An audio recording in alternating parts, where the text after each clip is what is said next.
ഇപ്പൊ കണ്ടുവരുന്നൊരു പ്രവണത ഈ റിവ്യൂ തന്നെ ഒരു മിമിക്രി ആക്കിക്കൊണ്ട് ചെയ്യുന്ന രീതി. അത് ആളുകളെ അതിലേക്ക് അവരിലേക്ക് അട്രാക്ട് ചെയ്യാനും അവർക്ക് റീച്ച് കിട്ടാനും അവർക്ക് ബേസിക്കലി അതിനെ കൊണ്ട് റവന്യൂ ഉണ്ടാക്കണം. അത് ഒരു ഇൻസൾട്ടിങ്ങിലേക്ക് റിവ്യൂസ് ഒക്കെ ആവാം, പക്ഷെ അതിനെ ഒരു പേഴ്സണൽ ഇൻസൾട്ട് അല്ലെങ്കിൽ ഒരു സിനിമയെ അടിച്ച് ആക്ഷേപിക്കുക.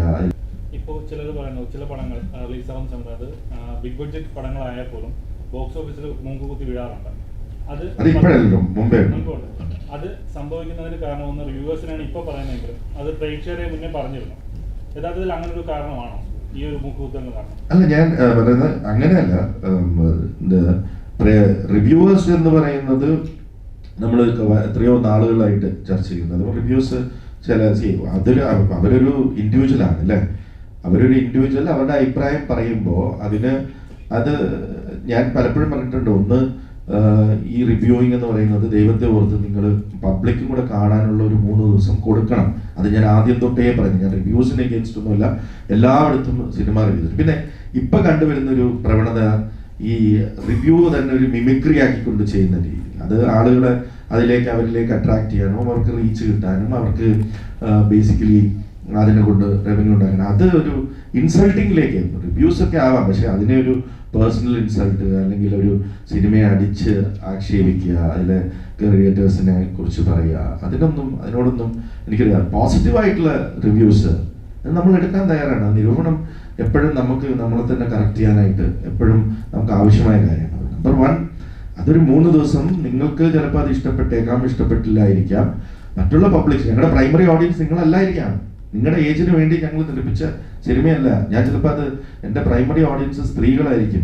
അന്ന് ഞാൻ പറഞ്ഞിരുന്നു, ഇത് സ്ത്രീകളും കൂടെ കൽബ് എന്ന് പറയുന്ന ഒരു സിനിമയെ കുറിച്ച് പറയുമ്പോൾ അന്ന് സംസാരിച്ച കാര്യം ഞാൻ പറഞ്ഞു, ഇത് എൻ്റെ പ്രൈമറി ഓഡിയൻസ് എന്ന് പറയുന്നത് 15 to 30 വിമനാണ്. അത് നിങ്ങളുടെ അഭിപ്രായം നിങ്ങൾ പറയുമോ? എനിക്ക് നിങ്ങളുടെ വൈഫിന്റെയും അമ്മയുടെയും കൂടെ അഭിപ്രായം കേൾക്കാൻ താല്പര്യമുണ്ട്. അവർ കണ്ടോ?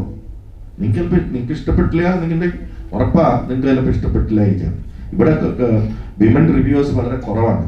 ഞാൻ പല ഗ്രൂപ്പുകളിലും എനിക്ക് സ്ത്രീകൾ ഞാൻ നല്ല നല്ല മെസ്സേജുകളും ആ സിനിമയെ കുറിച്ച് നല്ല അഭിപ്രായം വന്നപ്പോൾ ഇത് നമ്മൾ തന്നെ ചുമ്മാ ഷെയർ ചെയ്യേണ്ടതായിട്ട് വരുന്നു. പക്ഷെ ഈ അതിനെ കുറിച്ച് അതേ വേഷം കെട്ടി അതേപോലെ ഒക്കെ വന്ന് മിമിക് ചെയ്യുന്ന കുറച്ച് റീച്ചുള്ളവർക്ക് അതിന് പെട്ടെന്ന് ജനങ്ങളിൽ നിന്നും അകറ്റാൻ കഴിയും, അവർക്ക് ഇഷ്ടപ്പെട്ടില്ലെങ്കിൽ.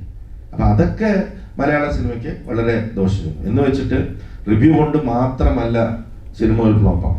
ഇത് നല്ല സിനിമകൾ നിർമ്മിക്കുകയും കൂടെ വേണം. നല്ല സിനിമ ഡയറക്റ്റ് ചെയ്യുന്നത്, നല്ല സിനിമകൾ വന്നു കഴിഞ്ഞാൽ അതിനെ എല്ലാം കൂടെ ഒന്ന് കൊളാബറേറ്റീവായിട്ട് ഇതിപ്പോൾ നല്ല സിനിമകൾ ഓടിക്കൊണ്ടിരിക്കുന്നുണ്ടല്ലോ. അപ്പം ഇത് വളരെ പോസിറ്റീവായിട്ടുള്ള ഒരു സൈനാണ്. അപ്പം നല്ല സിനിമകൾ നമ്മൾ ഉണ്ടാക്കിയാൽ അത് ഓടും എന്നുള്ളതിൻ്റെ വളരെ ഈ ഫെബ് എന്ന് പറയുന്ന മന്തിൽ പരീക്ഷകൾ ഉള്ള സമയമാണ്. നല്ല മറ്റേ ഇയർ എൻഡിന്റെ സമയമാണ്, ഒരു മാസം കഴിഞ്ഞ്. അപ്പം അത്രയും പ്രഷറുള്ള ഒരു സമയത്തും സിനിമകൾ വിജയിക്കുന്നത് നല്ല സിനിമയുടെ വിജയം, മലയാള സിനിമയുടെ വിജയമാണ്. അപ്പം അങ്ങനെ നല്ല സിനിമകൾ വരട്ടെ. ഞങ്ങളും അതുപോലുള്ള സിനിമകൾ അല്ലെങ്കിൽ ബെറ്റർ ആയിട്ടുള്ള സിനിമകൾ, ഞങ്ങൾ ഇതുവരെ ചെയ്തതിൽ നിന്നും ബെറ്റർ ആയിട്ടുള്ള സിനിമകളും ജനങ്ങളിലേക്ക് എത്തിക്കാൻ ശ്രമിക്കാം ഈ ഒരു കൊളാബറേഷൻ.